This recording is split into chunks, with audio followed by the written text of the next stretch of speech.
নমস্কার, গল্প জগতে আপনাদের সবাইকে স্বাগত। এই চ্যানেলের সমস্ত গল্প শুনতে আপনারা এক্ষুনি গল্প জগৎকে সাবস্ক্রাইব করুন এবং পাশে থাকা বেল আইকন প্রেস করতে কেউ ভুলবেন না। গল্পটি ভালো লাগলে অবশ্যই একটি লাইক করবেন এবং কমেন্ট করে জানাবেন। শুনতে থাকুন আজকের গল্প, অভিশপ্ত মন্দির।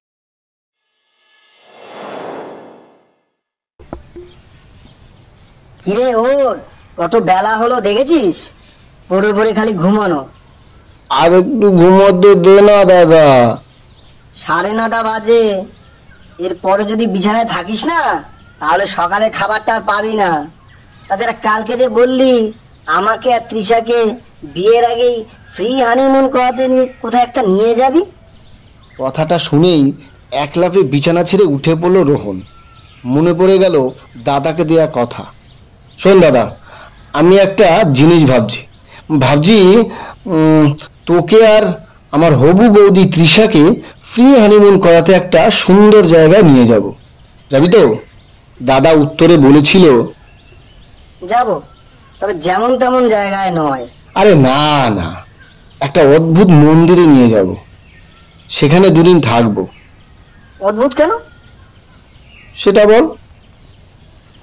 খুব ভালো জানি না, তবে শুনেছি কোনো একটা বিশেষ কারণে মন্দিরের ভিতর নারী পুরুষের মিলনরত অবস্থার একটা মূর্তি পাওয়া গেছে।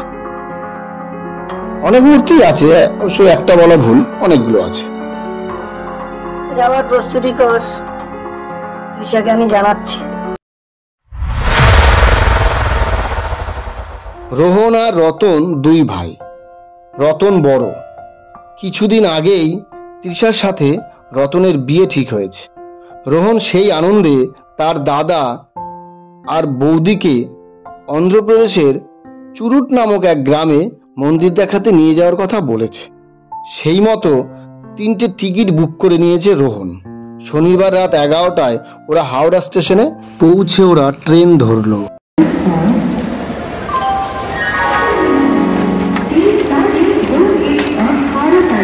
लोकल 4 नंबर प्लेटफॉर्म से रवाना होगी।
সোমবার সকাল 7টায় ওরা স্টেশনে নামলো। ওরা ওখান থেকে একটা বাস ধরে প্রায় 4-5 ঘন্টা যাওয়ার পর একটা বাজারের মতো জায়গায় নেমে গেল।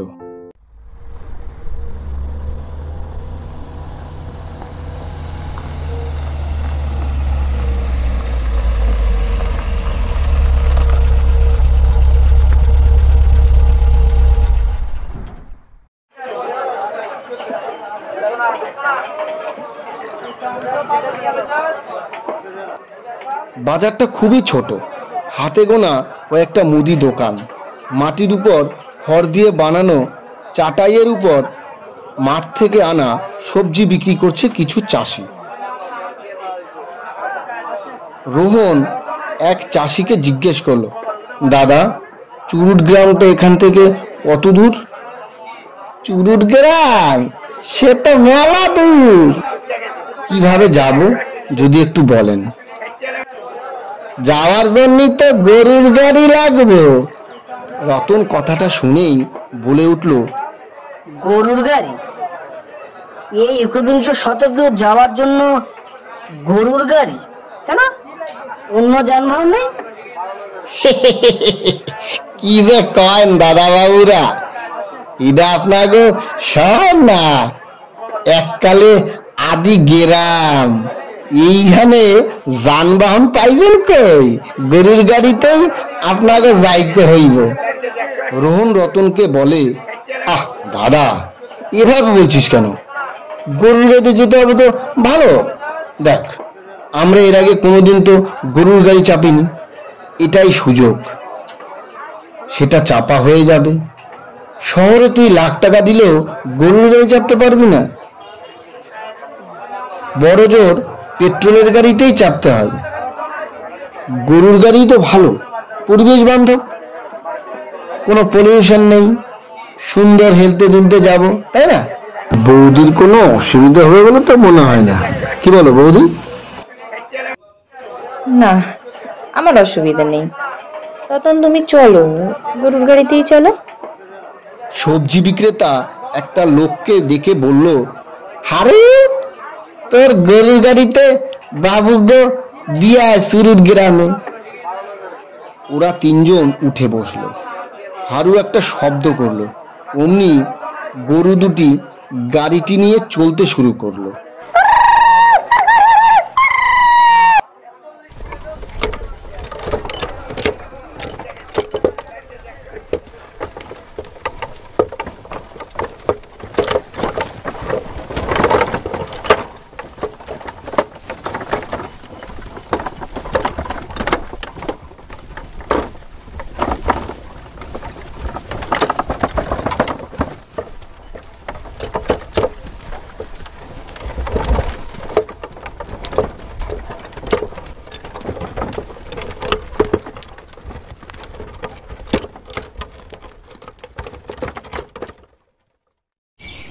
ঘণ্টাখানেক চলার পর সন্ধ্যের সময় ওরা চুরুট গ্রামে পৌঁছলো। রাস্তাটা মাটির, চারদিকে বাড়িগুলো বেশিরভাগই মাটির। তবে অদ্ভুত ব্যাপার, সেরকম কোনো লোক ওরা দেখতে পেল না। কাউকে যে একটু থাকার জায়গা আছে কিনা জিজ্ঞেস করবে, তাও পারছে না। এমন সময় একটা বৃদ্ধকে আসতে দেখে একটু চিন্তামুক্ত হলো ওরা। রোহন বলল, দাদু, একটু শুনবেন? বৃদ্ধ থেমে ঘুরে তাকালো ওদের দিকে। কিছুক্ষণ ওদের দেখে ভালো করে দেখার পরে বলল, আপনাদের এই গ্রামে আগে দেখিনি তো, নতুন নাকি? আবার একটা মেয়ে মানুষও আছে দেখছি, খুব সাবধান। কথাটা বলেই হনন করে চলে গেল।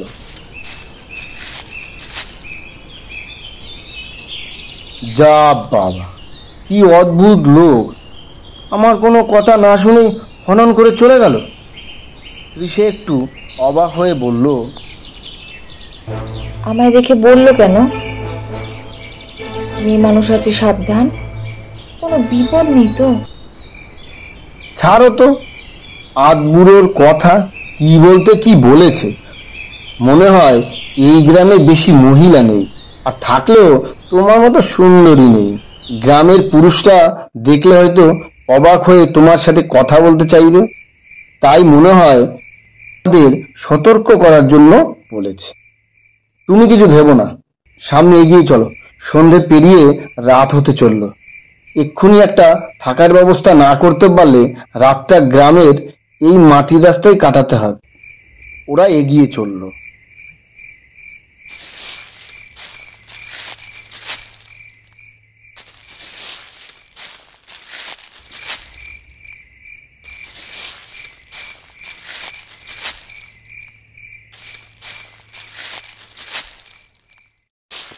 কিছু দূর এগিয়ে একটা বড় বাড়ি দেখতে পেল।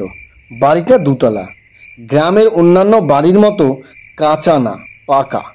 বাড়ির চারদিকে দেয়াল দেয়া, একটা গেটও আছে, তবে বেশ পুরনো, যত্নের অভাবে প্রায় ভেঙে পড়েছে। বাড়িটা দোতলা হলেও ওটার দশাও এই গেটেরই মতো, ভগ্ন প্রায়, যেন খুব কষ্ট করে নিজের অস্তিত্ব নিয়ে দাঁড়িয়ে আছে। ওরা এদিক ওদিক তাকিয়ে দেখল, কেউ নেই যে তাকে বলবে, জিজ্ঞেস করবে বাড়িতে কেউ আছে কিনা। কিছুক্ষণ এভাবে চুপ করে দাঁড়িয়ে থেকে তৃষা বলল, ভাই এভাবে কতক্ষণ দাঁড়িয়ে থাকবো? চলো না ভিতরে গিয়ে দেখি কেউ আছে কিনা।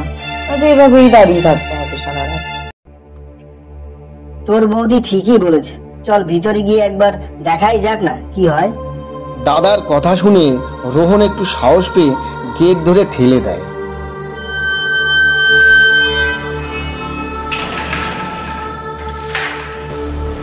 তিনজনেই ভিতরে ঢুকে পড়ে। উঠোনের মাঝখান দিয়ে মাটির রাস্তা, রাস্তার উপর বহুদিন ঝাঁটা না পড়ায় গাছের শুকনো পাতায় ভর্তি হয়ে আছে। হাঁটার সময় পায়ের নিচে পড়ে মর্মর শব্দ হচ্ছে।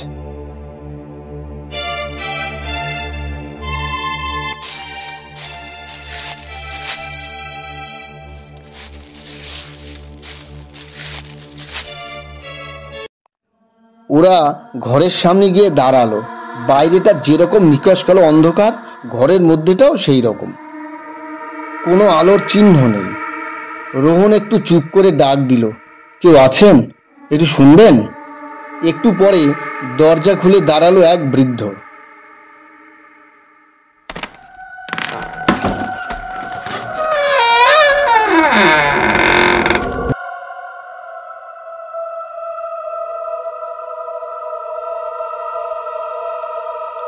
হাতে একটা হ্যারিকেন। প্রথমে ওদের তিনজনকে পা থেকে মাথার চুল পর্যন্ত যেন পরখ করে নিলেন। তারপর মৃদু কণ্ঠে বললেন, কাকে চাই? চাই মানে আমরা পশ্চিমবঙ্গ থেকে আসছি, আপনাদের গ্রামে কয়েকদিন থাকবো, তাই আর কি। একটা থাকার জায়গা দরকার। দেখতেই পাচ্ছেন সঙ্গে মহিলা রয়েছে, যদি একটু থাকার জায়গা দিতেন তাহলে আমরা নিশ্চিন্ত হতাম। কিন্তু এই গ্রামে তো কিছু দেখা নেই। তবুও যখন এসেই পড়েছেন, আর কি করার? আপনাদের তো আর ফিরিয়ে দিতে পারি না। আবার বলছেন অন্য রাজ্য থেকে এসেছেন। আসুন, ভিতরে আসুন।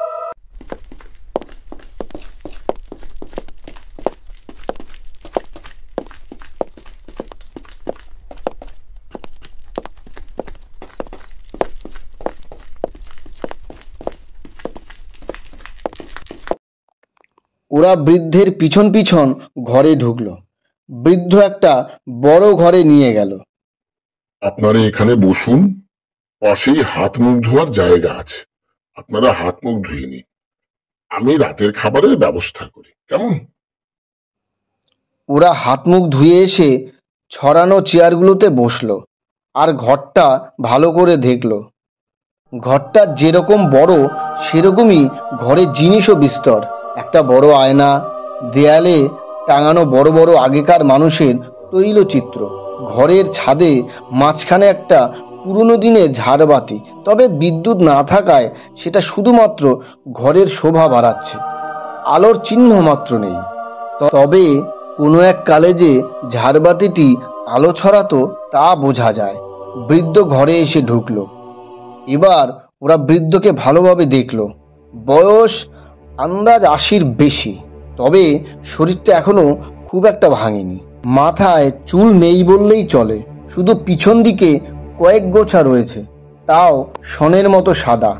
চোখ দুটো কোটরের মধ্যে ঢুকে গেছে, কিন্তু ভালো করে দেখলে বোঝা যায় ওই চোখ অভিজ্ঞতায় পূর্ণ। পরনে একটা ধুতি আর গায়ে একটা বড় পাঞ্জাবি। বৃদ্ধ খাবার রেখে বলল, আমি তো আর জানতাম না আপনারা আমার বাড়িতে অতিথি হয়ে আসবেন, তাই ঘরে সেরকম কিছু নেই, তাই ভাত ডাল ডিম ভেজে দিয়েছি। আজ রাতে এই দিয়ে কষ্ট করে খান, কাল সকালে আপনাদের ভালো খাবার রান্না করে দেব, কেমন? না না, ওসব আপনি কি বলছেন? আমাদের কোনো কষ্ট হবে না, আমরা অচেনা অজানা মানুষ। আপনি যে থাকতে দিয়েছেন, খেতে দিয়েছেন, এই অনেক। আপনি নিশ্চিন্তেই থাকুন, আমরা খুব তৃপ্তি ভরেই খাবো। বৃদ্ধ কথাটা শুনেই চলে গেল। ওদের খাওয়া শেষ হলে দুটো ঘর খুলে দিল। তৃষা একটা ঘরে, আর একটা ঘরে রোহন আর রতন।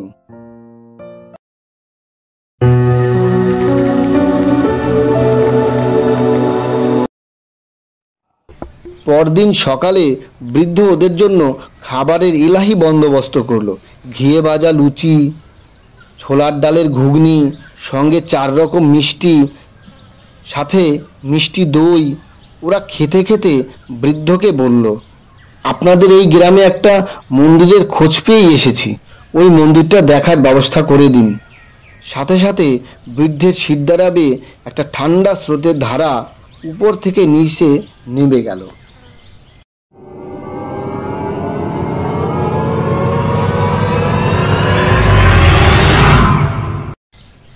বুঝেছি, আপনারা মন্দির দেখতে এসেছেন, বেশ ভালো কথা। এখান থেকে সামনে কিছুটা যাওয়ার পর দেখবেন রাস্তার মাথায় একটা বট গাছ আছে। সেই বট গাছের পাশ দিয়ে একটা ছোট পায়ে চলা পথ উত্তর দিকে চলে গেছে। আপনার ওই পথ ধরে যাবেন, রাস্তার শেষে মন্দির পেয়ে যাবেন। আগে ওখানে লোকজন যেত, এখন আর তেমন কেউ যায় না, তাই হয়তো শুধু আপনারাই মন্দিরে থাকবেন। তবে আপনারা মন্দিরে যাওয়ার আগে আপনাদের পরিচয়টা দিন, তাহলে একটা কথা বলবো, আপনাদেরই ভালোর জন্য। আমি রোহন, আর এরা দুজন আমার দাদা রতন, আর ও হলো আমার হবু বৌদি তৃষা। হবু মানে বোঝেন, মানে এখন ওদের পাকাপাকি ভাবে বিয়ে হয়নি, তবে দিনক্ষণ সব ঠিক হয়ে গেছে। এখান থেকে ফিরেই ওদের বিয়ে। পরিচয়টা জেনে খুব ভালো লাগলো। একটা কথা বলি, মন দিয়ে শুনুন। ওই মন্দিরটা খুবই বড় আর প্রাচীন। মন্দিরের একটা বিশেষত হলো, যদি কোনো দম্পতি বা ভবিষ্যৎ দম্পতি হবে এরকম ব্যক্তি মন্দিরের গর্ভগৃহে প্রবেশ করে, তবে তাদের অজানা কোন কারণে নারী এবং পুরুষ উভয়ের মধ্যে কাম প্রবণতা জেগে ওঠে, আর তারা কামক্রিয়ায় মত্ত হয় এবং ওই অবস্থায় তারা পাথরের মূর্তিতে পরিণত হয়। তাই আপনাদের সাবধান করে দিচ্ছি, ভুল করেও আপনারা যাদের বিয়ে হবে বললেন, এরা একসাথে মন্দিরের গর্ভগৃহে একসাথে প্রবেশ করবেন না, কেমন? কথাটা ভালো করে মাথায় নেবেন, তাহলে তোমাদেরই ভালো হবে। ওরা যেতে যেতে কেউ কারোর সাথে কোনো কথা বলল না, শুধু বৃদ্ধের কথাই তিনজনে ভাবছে। হাঁটতে হাঁটতে ওরা মন্দিরে পৌঁছে গেল। বৃদ্ধ সত্যি কথাই বলেছে, মন্দিরে ওরা ছাড়া আর তৃতীয় কোনো মানুষ নেই। মন্দিরটা ভালো করে দেখছি, সত্যি খুবই পুরনো। জায়গায় জায়গায় চুনসুরকি খসে পড়ে ইটগুলো এমনভাবে বেরিয়ে আছে যেন মন্দিরটা দাঁত বার করে হাসছে। চারদিকে লতা পাতার ঝোপঝাড়। ওরা ধীরে ধীরে মন্দিরে প্রবেশ করল। গর্ভগৃহের সামনে যেতেই তৃষা দাঁড়িয়ে পড়ল। এ কি তৃষা, তুমি দাঁড়িয়ে পড়লে কেন? তুমি শুনলে না বৃদ্ধ কি বলল? আমাদের একসঙ্গে গর্ভগৃহে তুমি তো ঢুকতে বারণ করলে। আরে দোষ, এসব কি সত্যি হয় নাকি? চলো, কিচ্ছু হবে না। না না, কথাটা যদি সত্যি হয় দরকার নেই, তোমরা দুজনে যাও। আমি পেছন পেছন ভাইয়ের সাথে যাচ্ছি, তবু তোমার সাথে আমি যাব না। ওরা দু ভাই আগে গর্ভগৃহে ঢুকলো। সত্যি একটা আলাদা শান্তি বিরাজ করছে। মায়ের মুখটা বড় স্নিগ্ধ, বেশ হাসি মুখ। কিন্তু অদ্ভুত ব্যাপার, বৃদ্ধের কথা অনুযায়ী গর্ভগৃহের চারপাশে সব নারী পুরুষের মিলনরত অবস্থার মূর্তি রয়েছে। এ যেন অজন্তা ইলোরার ভাস্কর্য দিয়ে এই মন্দিরের গর্ভগৃহে সাজানো রয়েছে। ওরা গর্ভগৃহে থাকা ঘন্টা বাজিয়ে বের হয়ে এলো।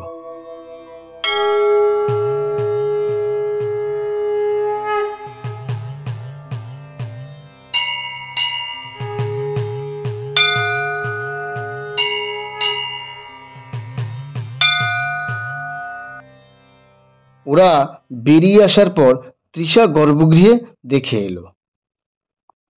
দুপুরে বৃদ্ধ ওদের জন্য যা খাবার করলো তা দেখে চোখ কপালে উঠল। বাঁশকাঠি চালের ভাত, সোনামুগের ডাল, কাতলা মাছের মাথা দিয়ে 7 রকম ভাজা, কাতলা মাছের কালিয়া, পাবদা মাছের ঝোল, পাঁঠার মাংস, 5 রকম মিষ্টি, সাথে দই, চাটনি আর প্রত্যেকের জন্য একটি করে বেনারসি পান। এত কিছু রান্না আপনি করলেন কিভাবে? আসলে আমার মা খুব ভালো রান্না করত এবং রান্না খুব ভালো জানতো। মা বলতো, রান্না করা না মূলত নারীদের কাজ, তবে কোনো কাজই নারী পুরুষ ভাগ করা থাকে না, ভাগ করে মানুষ। তবে কি জানিস খোকা, রান্নাটাও না একটা শিল্প, চাইলেই তুই শিখতে পারিস। আমি মায়ের কাছ থেকে রান্না শিখেছি। একটা সময় আমার বউ ছেলে মেয়েকে অনেক রান্না করে খাওয়াতাম। আজ তো ওরা নেই, আর কেউ আসেও না, তাই রান্না জানা থাকলেও আর করা হয় না। তুমি বলো মা, একা বুড়ো মানুষ কতটুকুই বা খেতে পারি? তাছাড়া নানা পদ রান্না করতে ভালো লাগে। আজ তোমাদের পেয়েছি, তাই ভাবলাম জানা কাজ একবার ঝালিয়ে নি। আমার তো সেরকম কাজও নেই। যাই হোক, তোমরা আর কথা বলো না, তাড়াতাড়ি খেতে বসো। অনেকদিন পর আবার এত কিছু রান্না করলাম, খেয়ে বলো তো কেমন হয়েছে। ওরা আর কথা বাড়ালো না, তিনজনেই খেতে বসলো। খাওয়া দাওয়া শেষে ওদের মুখে দারুণ তৃপ্তির হাসি। বৃদ্ধ বুঝলো হাত যশ এখনো কমেনি। একটি করে পান ওদের হাতে দিল। ওরা পান মুখে দিয়ে আগের দিনের বড় ঘরটায় গিয়ে বসলো। রতন তৃষাকে বলল, শোনো, আমি তোমায় বলেছি না মানুষের মূর্তি হয়ে যাওয়া সত্যি না, তার প্রমাণ আমি আজ রাতেই তোমায় দেব। কেমন করে দেবে? তুমি কি আমাকে নিয়ে মন্দিরের গর্ভগৃহে ঢুকবে নাকি? রাইট, আজ রাতে পুরো ঘুমিয়ে পড়লে তুমি, আমি আর ভাই আবার ওই মন্দিরে যাব। আমার না সত্যি সত্যি ভয় করছে। আমরা যদি পাথরের মূর্তি হয়ে যাই, কি হবে তখন? আরে দূর, তাই কখনো হয়? ওই বুড়ো এখনো কিছু অন্ধ কুসংস্কার নিয়ে পড়ে আছে, আর তুমি তা বিশ্বাস করছো? আচ্ছা একটা কথা বলো, আজকের দিনে দাঁড়িয়ে এসব সত্যি হতে পারে? মানুষ আর চাঁদে পাড়ি দিয়েছে, মঙ্গলে যাবার প্রস্তুতি নিচ্ছে, সেখানে ওই বুড়োর কথা অনুযায়ী জলজান্ত মানুষ পাথর হয়ে যায়। আর একটা কথা, উনি বললেন গর্ভগৃহে কোনো দম্পতি ওই রকম কোনো সম্পর্কে নারী পুরুষ প্রবেশ করলেই নিজের মধ্যে কামভাব জেগে ওঠে, তাই তো? কিন্তু তুমি ভেবে দেখো, কামভাব তো পরিবেশ আর মন মানসিকতার উপর নির্ভর করে, তাই না? ওটা একটা মন্দির। তোমার মনে হয় গর্ভগৃহে প্রবেশ করলেই তোমার সম্ভব করার ইচ্ছা হবে? আরেকটা কথা, এটা বিশ্বাসযোগ্য হতেই পারে না। সেটা হলো, মন্দিরের নিয়ম অনুযায়ী আমরা যদি গর্ভগৃহে একসাথে ঢুকি, মানে যেহেতু আমরা একে অপরকে ভালোবাসি বা কিছুদিনের মধ্যেই স্বামী স্ত্রী হব, বেশ এটা মেনে নিলাম। কিন্তু যদি তুমি আর রোহন একসাথে প্রবেশ করো, তাহলে কিছুই হবে না, যেহেতু তোমাদের মধ্যে কোন রকম স্বামী স্ত্রীর মতো সম্পর্ক নেই। আচ্ছা এবার তুমি বলো, মন্দিরের গর্ভগৃহ কি মুখ দেখে বুঝতে পারে তার সাথে কি সম্পর্ক? নাকি ঢোকার সাথে সাথে কপালে মুখে লেখা ফুটে ওঠে? বলো বলো। তোমার কোথায় যুক্তি আছে, কিন্তু না তবুও না, আমার মনে হয় কি বৃদ্ধের কথা আমাদের মানা দরকার।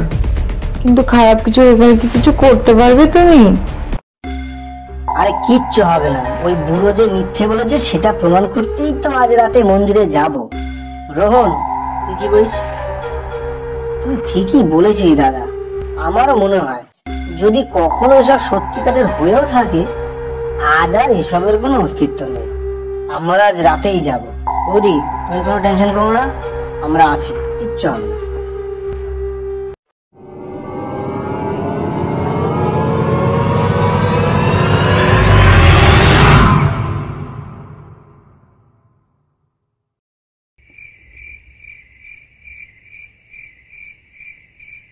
ওরা রাতের খাওয়া শেষ করে অপেক্ষা করতে থাকে বৃদ্ধ কখন ঘুমিয়ে পড়ে। বৃদ্ধ ঘুমিয়ে পড়লে ওরা তিনজন মন্দিরের উদ্দেশ্যে বেরিয়ে পড়ে।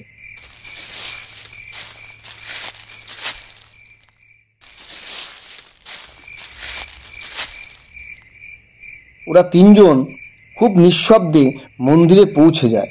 ধীরে ধীরে মন্দিরের গর্ভগৃহের সামনে দাঁড়ায়। রোহন বলে, তোরা যা, আমি বাইরে দাঁড়িয়ে থাকবো। ওরা দুজন গর্ভগৃহে প্রবেশ করলো। রতনের হাতে একটা মোমবাতি। মোমবাতির আলোয় দেবীর মুখটা যেন ভয়ঙ্কর লাগছে। রতন মোমবাতিটা তৃষার দিকে ঘোরালো। তৃষার মুখ দেখে রতনের মনে হলো তৃষা যেন কামনায় ভরে উঠেছে। আর কিছু না বলে তৃষার কাছে গেল। তৃষাও রতনের আরো কাছে এসে রতনকে চুমু দিল। রতনও জবাব দিল। এমন সময় ওদের অজান্তেই দুজনার বস্ত্র খুলে গেল। দুজনেই নগ্ন। রতন একটা হাতে মোমবাতি ধরে অন্য হাতে তৃষার বুক স্পর্শ করতেই দুজনেই পাথরের মূর্তিতে পরিণত হলো।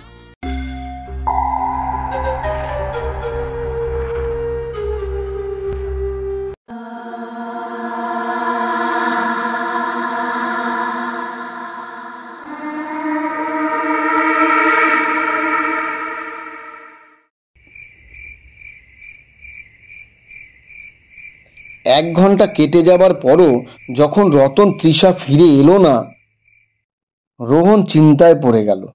মনে মনে ভাবলো, এত দেরি তো হওয়ার কথা না, কোনো বিপদ হলো না তো? গিয়ে একবার দেখি তো। কথাটা ভেবেই গর্ভগৃহে ঢুকলো, কিন্তু দাদা বৌদিকে দেখতে পেল না। এদিক ওদিক দেখতে দেখতে হঠাৎ মোমবাতিটা চোখে পড়লো। ওর কথাটা মনে পড়তেই ওর রক্ত হিম হয়ে গেল।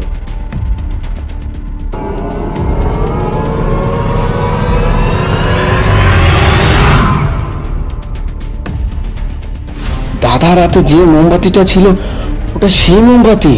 তার মানে দাদা বৌদি পাথরের মূর্তি হয়ে গেছে।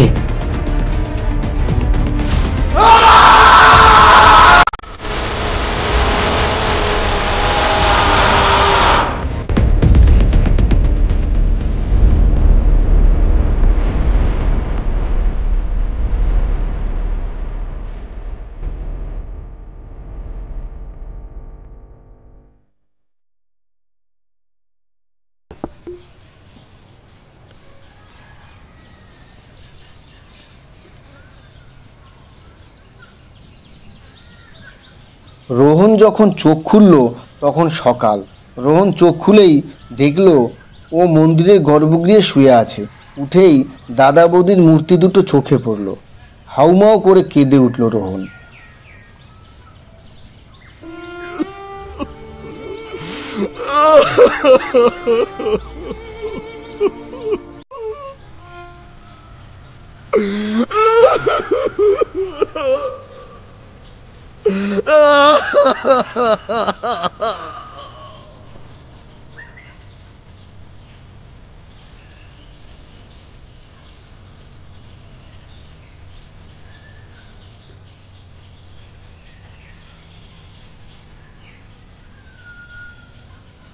চোখ মুছে এক ছুট লাগালো বৃদ্ধের বাড়ির দিকে।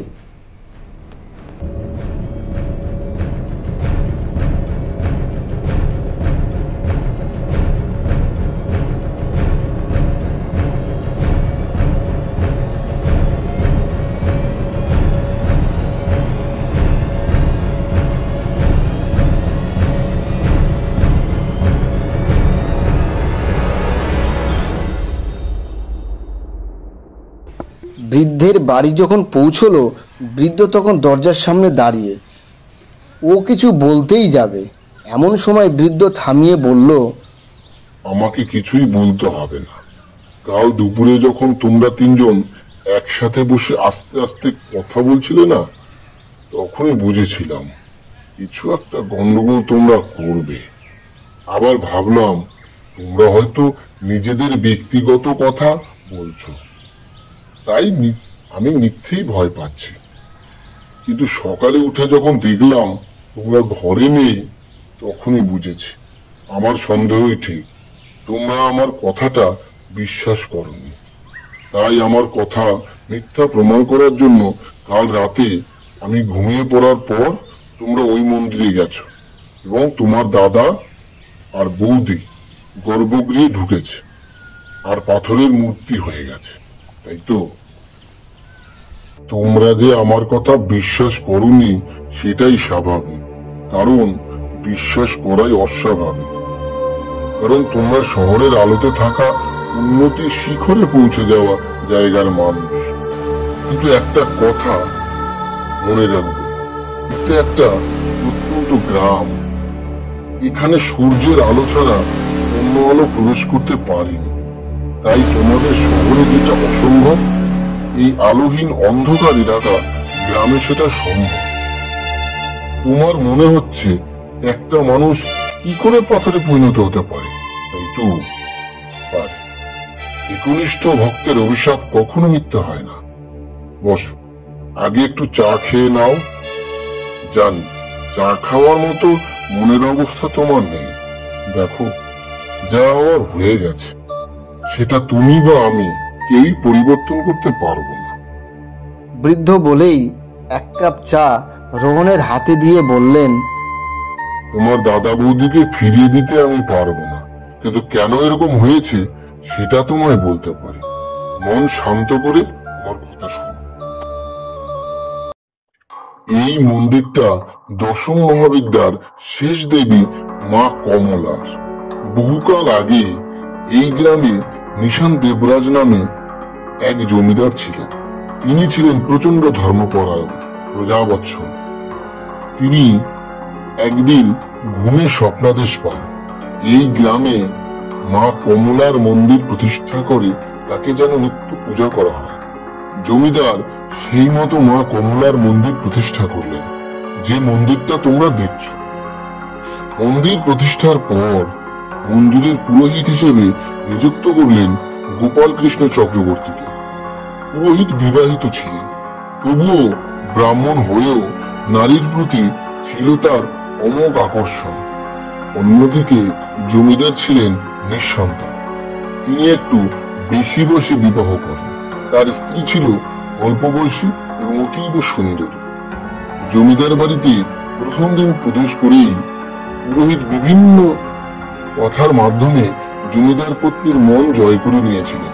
জমিদার ছিলেন অত্যন্ত ধর্মপরায়ণ, তাই জমিদারের কাজের পর যেটুকু সময় পেতেন সেটুকু সময় দেবীর সামনে বসে ধ্যান করতেন। তার স্ত্রীর স্বামীর দায়িত্ব সঠিকভাবে কোনোদিনও পালন করেন। জমিদার পত্নী দেখলেন জমিদার তার প্রতি উদাসীন, কিন্তু পুরোহিত তার খেয়াল রাখছে। তাই একটা সন্তানের আশায় পুরোহিতের সাথে সখ্যতা করলেন। জমিদার মন্দিরে চলে গেলেই পুজো শেষ করে পুরোহিত জমিদার বাড়িতে চলে আসত।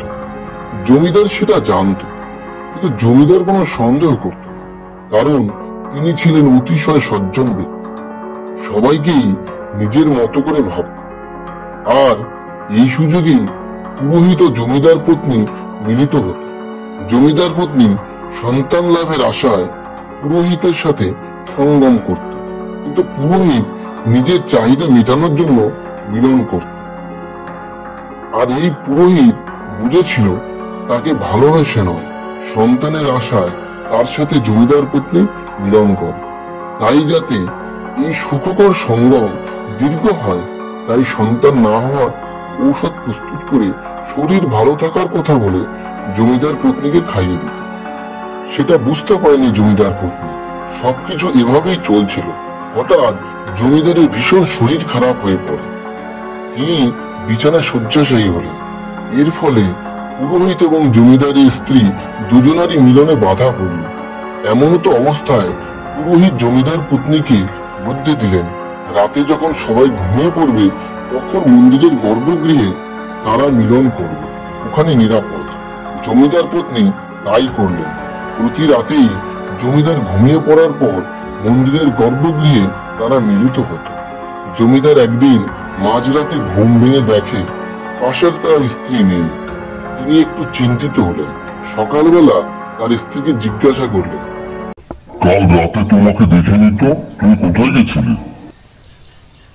জমিদার মশাই, আপনার কঠিন ব্যায়াম হয়েছে, তাই তো আমি প্রতি রাতে আপনি ঘুমিয়ে যাওয়ার পর মন্দিরে যাই, গিয়ে পুজো করি। আর আমার সাথে পুরোহিত মশাইও সাহায্য করে। জমিদার কথাটি শুনে খুবই খুশি হলেন। এভাবেই আগের মতো চলতে থাকে। জমিদার পত্নী পুরোহিতের সঙ্গে সঙ্গম করতেন। এভাবে দীর্ঘদিন চলার পর জমিদারের শরীর কিছুটা ভালো হলো। একদিন মাঝরাতে জমিদারের ঘুম ভেঙে যাওয়ায় তিনি ভাবলেন, ঘুম যখন ভেঙে গেছে তখন আর ঘুমিয়ে লাভ নেই, এর চেয়ে বরং স্ত্রীর পাশে থেকে মায়ের পূজা করা ভালো। তিনি এই ভেবেই মন্দিরে চলে গেলেন। গর্ভগৃহে ঢুকতেই তার শরীরের সমস্ত রক্ত ফুটতে শুরু করল। তিনি স্বচক্ষে দেখছেন তার স্ত্রী ও পুরোহিত সম্পূর্ণ নগ্ন হয়ে সংভোগ করছে। উনি চেঁচিয়ে বললেন, তুমি আমার ঘরের লক্ষ্মী, তুমি এমন আচরণ করছো, এই মহাপরিচিত করেছো তুমি। মানছি তোমার প্রতি আমি যদি এরকম ভাবে তাই বলে পুরুষের সাথে জন করবে অনাচরণ শোভা পায় না। আর গোপাল কৃষ্ণ তুই একজন ব্রাহ্মণ সন্তান, আপনার মনসভা তারা দুজনেই আমার শ্বাস ভেঙেছে। আপনারা মায়ের পবিত্র করেছেন। আমি মায়ের ঘনিষ্ঠ ভক্ত। আমি আপনাদের অভিশাপ দিচ্ছি। আপনারা এই মুহূর্তে পাথরের পরিণত হবে। এই মন্দির হয়ে গেছে। আজ থেকে এই মন্দিরে পুজো বন্ধ। গর্ভগৃহে যদি কোনো দম্পতি কোনো প্রেমিক যুগলের সাথে প্রবেশ করে তাদের মধ্যে রামভা জেগে উঠবে। তারা কামক্রিয়ায় অবস্থায় ওনাদের মতোই মৃত্যুর পরিণত। কথা বলা শেষ করে জমিদার গর্ভগৃহ থেকে বের হয়ে গেলেন। কিছু মুহূর্ত পরেই জমিদার পত্নী ও পুরোহিত পাথরের মূর্তিতে পরিণত হল। সেই থেকেই পুজো বন্ধ। কোনো মানুষ মাঝে মাঝে দেখতে যায়। এর বহু বছর পর আরেকটা ঘটনা ঘটে। আমার 2 মেয়ে 2 ছেলে ছিল। আমি তাদের এই ঘটনা বলি, কিন্তু ওরা বাইরে থেকে পড়াশুনো করে আসায় আমার কথা বিশ্বাস করেনি। আমার সব ছেলে মেয়েরই বিয়ে হয়ে গিয়েছিল। তাই এক রাতে আমার ছেলে মেয়ে আর বৌমা জামাইরা ওই গর্ভগৃহে ঢোকে, আর বের হতে পারেনি, কারণ তারাও তোমার দাদার মৌদির মতো পাথরের মূর্তি হয়ে গেছে। এই খবর পেয়ে আমার স্ত্রী সহ্য করতে পারেনি। শোনা মাত্রই জায়গাতেই পড়ে হৃদরোগে মারা যায়। আর আমি একা পড়ে আছি, একটু দিন গুনছি। রোহনের আর মুখ থেকে কথা শোনে না। ও বৃদ্ধকে একটা প্রণাম করে ধীরে ধীরে বাড়ি থেকে বেরিয়ে পড়ে।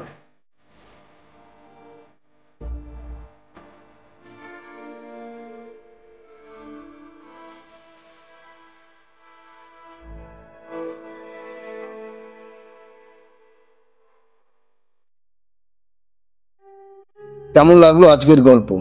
যদি ভালো লেগে থাকে তাহলে অবশ্যই চ্যানেলটিকে আপনারা সাবস্ক্রাইব করবেন, পাশে থাকা বেল আইকনে প্রেস করবেন এবং গল্পটিতে একটি লাইক করে দেবেন, যাতে আমরা আরও নতুন নতুন গল্প বানানোর উৎসাহ পাই। এবং কেমন লাগলো সেটা কমেন্ট বক্সে অবশ্যই জানাবেন। ধন্যবাদ এবং শুভ দীপাবলির আগাম শুভেচ্ছা।